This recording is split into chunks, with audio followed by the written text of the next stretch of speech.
There is an active effort supported by the State Department to encourage companies to resist government efforts to use technology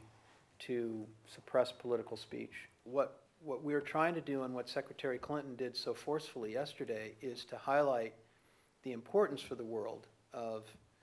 the freedom to connect. In Egypt, you probably saw that there was a really interesting and really a chilling development when the Egyptian government invoked a provision in the licenses of wireless providers that provide wireless services in Egypt, and they forced them to send messages because under the terms of their license there's a provision that says in an emergency the wireless provider must provide government messages, and they did it, and they were in an incredibly difficult position because the message that they were forced to send was not the emergency that they had envisioned when they signed up to that license, which is a fire or a flood or a natural disaster. They were forced to send a message supporting the Mubarak government. Now, I used to own, in my prior life, I was an investor in telecoms, and thinking back to the dilemma that you're in when the government that holds this license says, you have to send this message out. What do you do? Your whole business in that country is at risk.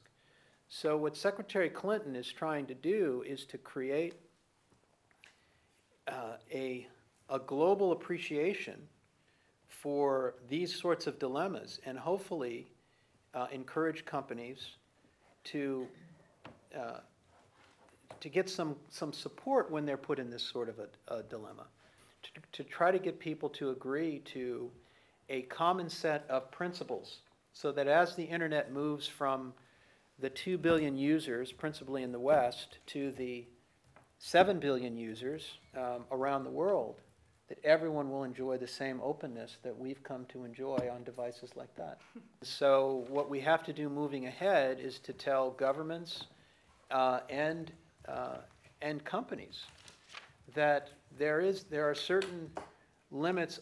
beyond which governments should not cross, and they should not use the licensing process to squelch public dissent.